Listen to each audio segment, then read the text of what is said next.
A short while ago, Buckingham Palace announced the death of His Royal Highness. Palace said, "It is with deep sorrow that Her Majesty the Queen announces the death of her beloved husband." The United Kingdom is in deep mourning as heartbreaking news confirms the passing of King Charles after months of health struggles. Across the land, flags fall and bells toll as a nation grieves the loss of a monarch who carried duty with quiet strength. Yet even in sorrow, history moves swiftly forward. Overnight, Prince William stepped into the role of king, with Catherine beside him as the new queen consort. Now, questions echo through the kingdom. How will William lead in this new era, and what future awaits Queen Camilla, the devoted wife left behind after Charles' passing? The passing of King Charles. The morning was heavy with silence when the announcement came. An official statement from Buckingham Palace confirmed the words many had feared but hoped would never arrive. King Charles III had passed away. The message was brief, solemn, and without ornament. It spoke of the deep sorrow felt by the royal family, and it carried with it the weight of centuries of tradition. Within minutes, the words had spread across the nation, filling radios, television screens, and news bulletins. A long chapter in British history had closed.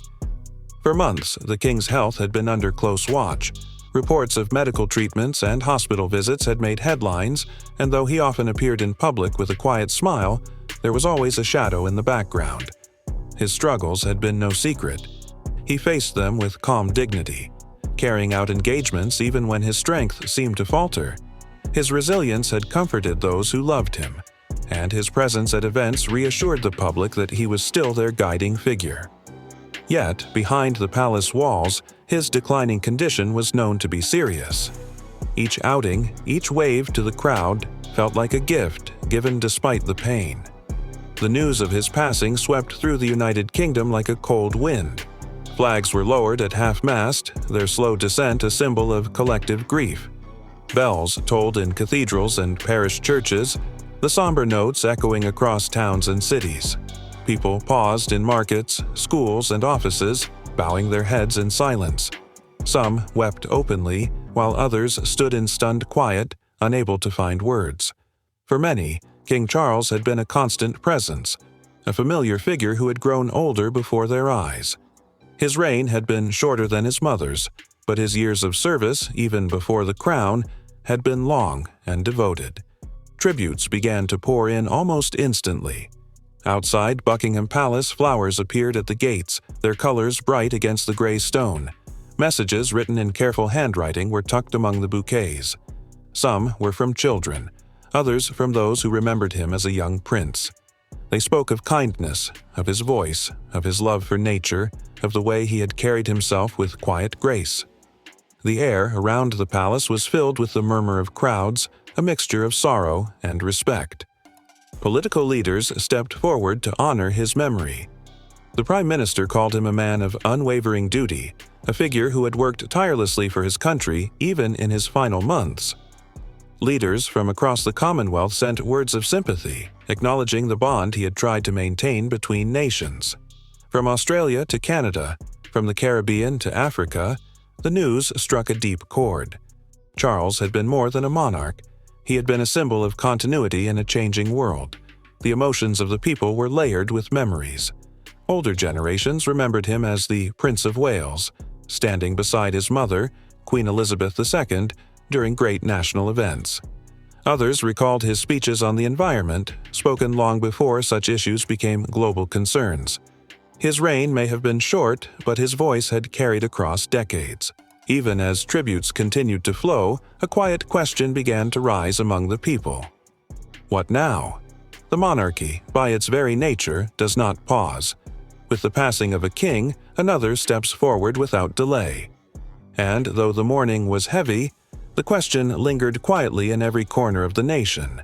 How would the monarchy move forward in the shadow of such a loss?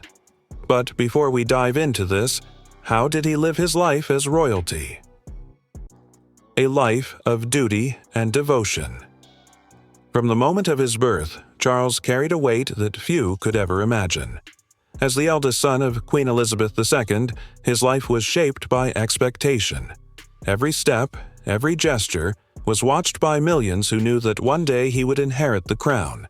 Yet that day took longer to arrive than anyone expected. For decades, Charles stood in the long shadow of his mother, the longest reigning monarch in British history. He waited year after year, always prepared, always patient. When the crown finally rested upon his head, it came not as a sudden rise, but as the fulfillment of a lifetime's waiting. His journey to the throne was unlike any other, and it carried with it the weight of years spent in quiet readiness. Beyond his title, Charles was a man who cared deeply for the world around him. Long before environmental issues were part of everyday conversation, he spoke about the danger of ignoring nature. His passion for protecting the earth became one of his strongest legacies. He championed organic farming when few believed in it, transforming his own land into an example of what could be done. To him, the soil, the trees, and the rivers were treasures to be guarded for generations to come.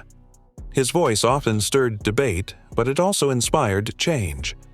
Many later acknowledged that he had seen the crisis of the environment long before others would listen. His interest did not end with nature. Charles found meaning in architecture, often defending older buildings and traditional styles. He believed that cities should not only be practical, but beautiful, places where people could feel a connection to history as well as modern life. Some criticized him for being outspoken, yet his words often carried a quiet wisdom, born of deep thought and genuine care. These passions were more than hobbies. They were his way of serving, of leaving a mark that went beyond ceremonies and royal duty. Still, at the heart of his life was his devotion to the crown. Though his path to kingship was long, he never turned away from it. He served as Prince of Wales with commitment, traveling across the globe, meeting leaders and carrying messages of unity. His speeches, though sometimes seen as unconventional, reflected his belief that a monarch should not only reign but also guide. When at last he became king, he carried with him not just the crown, but the decades of experience that had shaped him. In his private moments, Charles sought peace in simpler places. His gardens were sanctuaries, where flowers and trees gave him calm when the weight of the world felt too heavy. Family ties gave him comfort too, even when strained or complicated. Faith was another anchor, providing strength during the hardest years of his health decline. These private sources of comfort reminded those close to him that beneath the crown was a man who, like anyone else, needed moments of stillness to keep going. Those who knew him best often spoke of his character with a mix of admiration and honesty. Staff remembered his kindness in small gestures, his attention to detail, and his belief in duty. Friends described his humor, his thoughtfulness, and his ability to listen with care. Historians viewed him as a figure both complicated and fascinating, shaped by the pressures of monarchy yet determined to remain true to himself. Some called him stubborn, others visionary. Many agreed he was a man who could not easily be defined by a single word. His image was never simple. There were times when he faced harsh criticism, when his decisions or words were judged in the public eye. Yet alongside that criticism was admiration, respect for his resilience, and recognition of the causes he championed. He was both questioned and celebrated, both doubted and trusted. But what were his final years like? What exactly ended the life of King Charles III? King Charles's last moments. The final hours of King Charles were filled with a deep stillness, broken only by the soft footsteps of his medical team as they moved carefully around his private chambers. His health had been declining for weeks, his strength slowly slipping away despite the tireless efforts of those who cared for him. Doctors did everything in their power to prolong his life, adjusting treatments and watching his every breath, but even they knew that time was no longer on his side. Machines and medicines could not hold back what was already unfolding. Charles himself seemed to understand this more than anyone. Though weak, he spoke softly to those closest to him, telling them that it was time to let go. He asked that the struggle to keep him alive be eased, that he might face the end with peace rather than resistance. His voice carried calmness, almost a quiet relief, as though he was ready to be free of the long battle with his failing health. Those who heard him understood that this was not surrender. but acceptance, a final act of dignity from a man who had carried heavy burdens for most of his life. As the hours grew shorter, his family gathered close. William sat beside his father, his face carrying both grief and duty. Their exchange was private, but those who witnessed it spoke of the weight it carried. Charles gave him reassurance, passing down guidance as both a father and a king. William, though broken by the reality of losing his parents, listened closely, aware that the crown was about to pass fully into his hands. In those last hours, titles and tensions melted away. Charles was not the king, nor the figure of controversy. He was simply a father saying goodbye to his children. At the heart of the room sat Queen Camilla. She was constant, never leaving his side, her hand clasped firmly in his. Through the long night she remained with him, her tears flowing freely as she whispered words of love.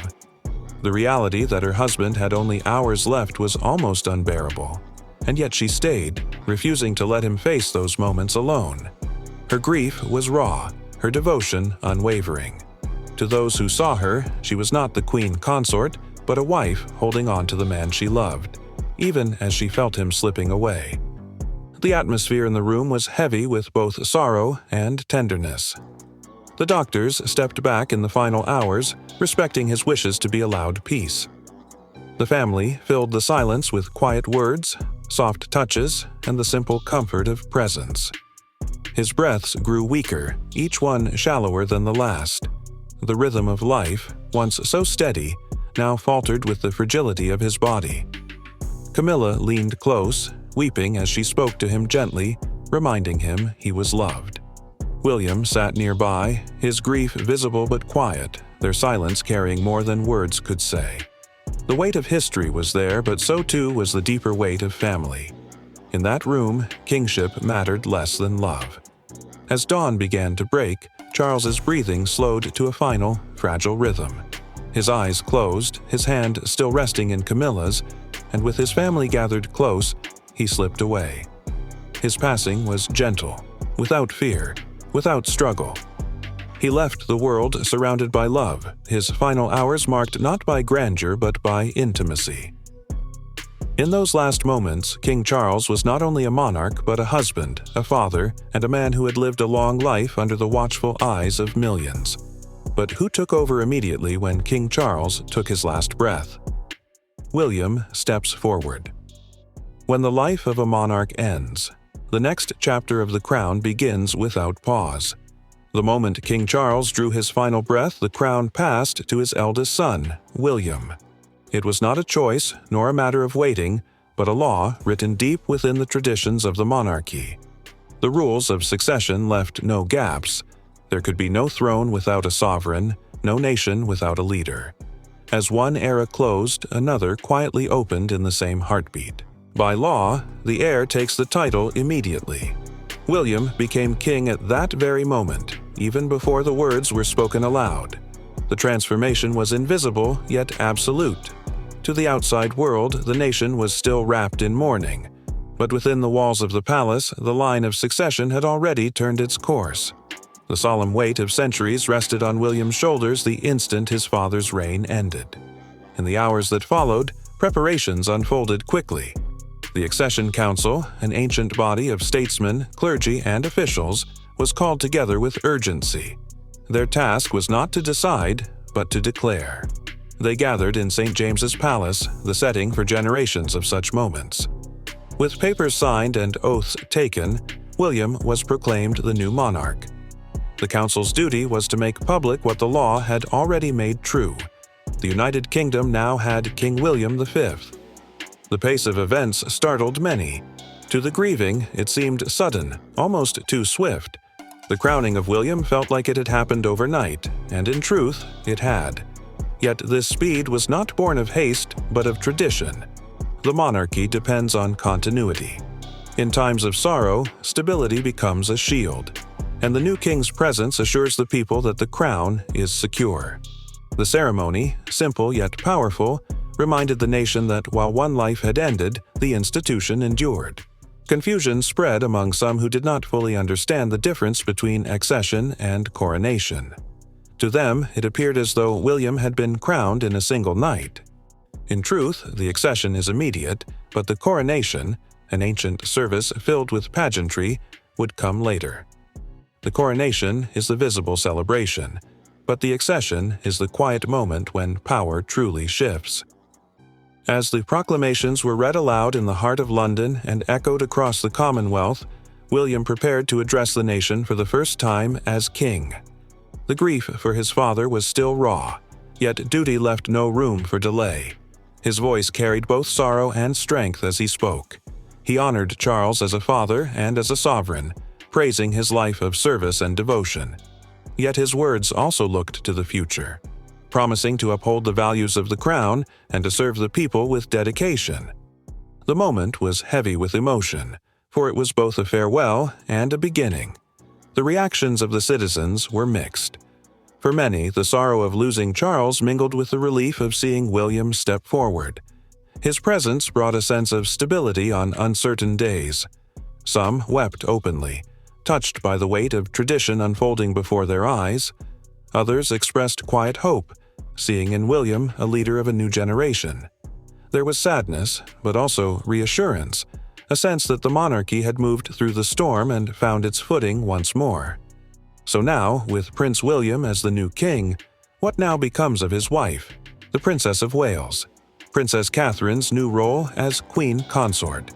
The death of King Charles did not only bring the crown to William, it also placed Catherine in a role she had long been preparing for, though perhaps never fully expecting so suddenly. In the span of a single night, she was no longer the Princess of Wales. She became Queen Consort, the partner of a new monarch, carrying both the honor and the weight of a title that history remembers deeply. The transformation was swift, yet the meaning behind it was profound.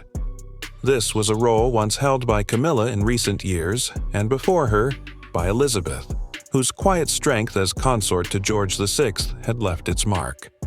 Catherine now stood in that line of women who bore the title, each shaping it in their own way. The knowledge of this legacy rested upon her shoulders from the very first moment she was addressed as queen.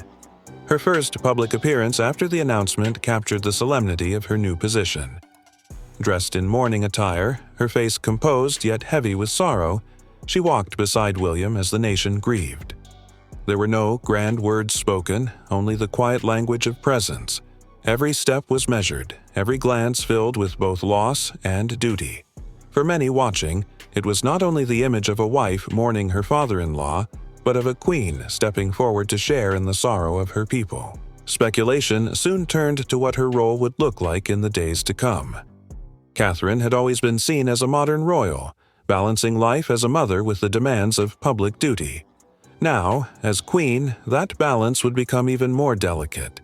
She carried not only the responsibility of supporting William but also the role of raising their 3 children, including the future heir, Prince George. For years, she had already represented a bridge between tradition and modern life. Her love for family, her understated style, and her dedication to charitable work had given her an approachable quality. Now, with the title of Queen Consort, those qualities would be magnified. She was expected not only to support William in his reign, but also to embody the monarchy's future image: open, compassionate, and in touch with ordinary lives.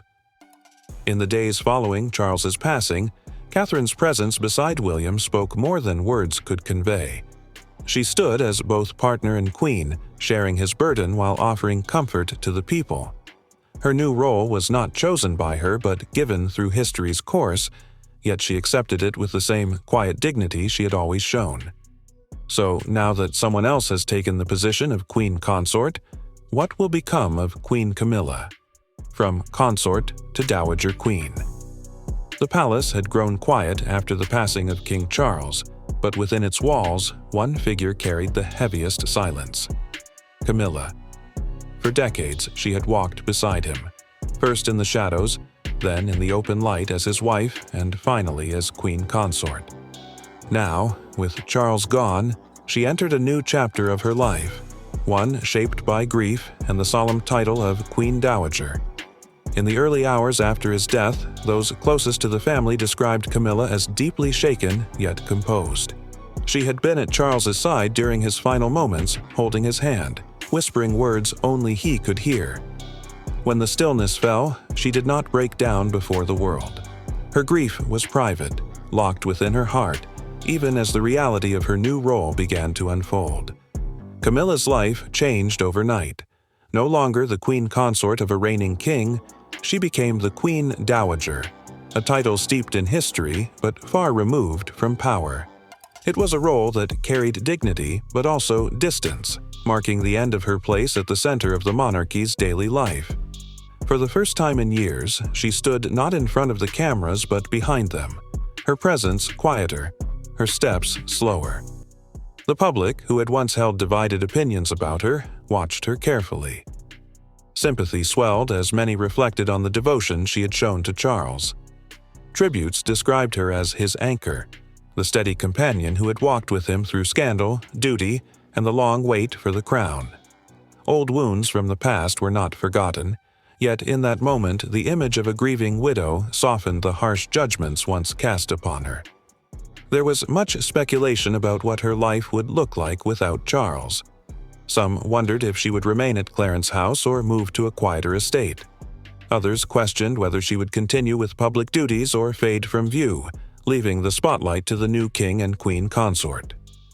The palace offered little detail, only confirming that Camilla would have a place of honor as the Dowager Queen. Her future influence became a subject of quiet discussion.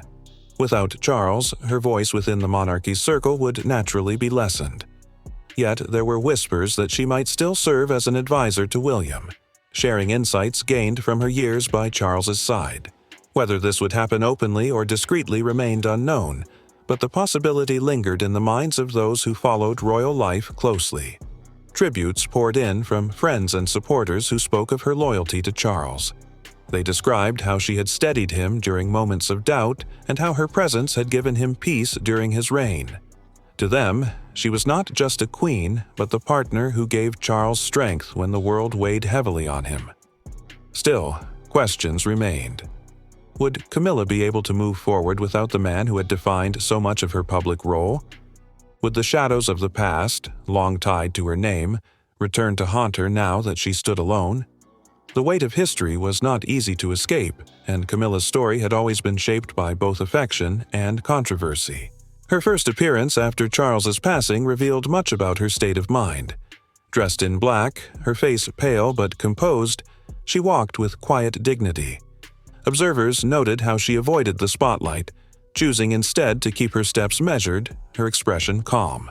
She offered no long words to the crowd, only a nod and a glance that carried the depth of her sorrow. As days passed, it became clear that Camilla would not vanish completely from public life. Though her role was smaller, her presence carried meaning. She appeared at memorial services, offered brief thanks for condolences, and stood with her family during solemn moments. The nation saw in her a widow who carried grief with grace. Yet behind that image lay the complexity of a woman forever linked to one of the most complicated love stories in royal history. Now, what was Prince Harry's reaction when he heard of his father's demise? Did he come home immediately? Prince Harry and Meghan's reaction. When news of King Charles's passing reached across the Atlantic, the world quickly turned its eyes to Prince Harry. Though oceans separated him from the palace, his bond as a son made the moment deeply personal. Within hours, a statement was released, carrying his voice to the world. In simple words, Harry paid tribute to his father, remembering him not only as a monarch but as the man who had guided his early years. The tone was tender, the grief clear, a reminder that behind the crown lay a father and son's story. The statement spoke of love and loss, of gratitude for moments shared, and of pride in Charles's devotion to service. It carried none of the disputes or divisions of the past, only the quiet pain of farewell. To many, it felt like Harry had set aside every distance and spoken from the place of a grieving son. Yet, beyond his words, questions began to rise. Would Harry travel back to London to stand among his family during the mourning ceremonies? Or would he remain in California with Meghan and their children? The public wondered if this moment, filled with sorrow, might bridge the gap that had grown between him and his family. The focus soon shifted to Meghan. Would she return to the UK with Harry? The thought of her presence stirred debates across media circles. Some saw it as a chance for healing, while others whispered it might stir fresh tension. Meghan's relationship with the royal family had long been scrutinized, and now, in the shadow of grief, her steps were watched even more closely. As discussions unfolded, reflections turned to the bond between Harry and William. Years of strain had placed distance between the brothers who had once walked side by side. Many wondered if the loss of their father would bring them closer, or if silence would continue to stretch between them. Images of them together at earlier times of mourning were recalled, when duty had drawn them to the same path, if only for brief moments. Could this be another of those moments, where shared grief outweighed unspoken differences? As the world waited to see if Harry would walk again beside his brother at ceremonies of mourning, a question lingered gently in the air. Would this moment of loss bring reconciliation, or would it mark another chapter of silence between the sons of a king? The future of the crown. As the nation mourned the passing of King Charles, another story was already beginning. In the silence of grief, William and Catherine stepped into the light, their faces carrying the weight of the crown and the hope of the people. Overnight, they had become the center of the monarchy, the symbols of continuity, and the guardians of its future. The sight of William, now King William V, standing beside Catherine was a moment that stirred deep emotions across the country. He carried the solemn strength of a new monarch, while she brought quiet reassurance in her new role as queen consort. Together, they were no longer just the couple admired for their family life, but the sovereign figures who would guide the United Kingdom into its next chapter. Yet with this new beginning came questions. Could the monarchy remain strong in a world where younger generations often questioned its place? William and Catherine faced the task of balancing centuries of tradition with the demands of a fast-changing society. Their reign would not only be measured by ceremony and duty, but also by how they connected with people who looked for openness, compassion, and relevance in their leaders. Messages of support began to pour in from across the world. Leaders from Europe, America, and Asia spoke of their respect for the new king, while Commonwealth nations expressed their loyalty and sent words of comfort. Some reflected on the long bond shared with the royal family, while others quietly debated their own future under the crown. These voices, whether of celebration or contemplation, reminded William that his reign was not just for Britain, but for a family of nations bound together by history. For many citizens at home, expectations were quietly forming. Some looked to William as a bridge between the past and the future, someone who could honor the legacy of his grandmother, Queen Elizabeth II, and his father, Charles, while bringing a fresh approach of his own. People remembered the devotion of Elizabeth, the persistence of Charles, and now they wondered how William would write his own story. Would his reign be one of renewal, of modern spirit, or of quiet continuity? The answers would unfold slowly, yet the questions already rested in the air. In the heart of this change, the next generation of royals came into focus. Prince George, still a child, suddenly stood as the heir apparent, with Princess Charlotte and Prince Louis also part of the line that stretched into the future. Now, amidst all of these, the question remains: will William follow in his father's footsteps, or will he try something new?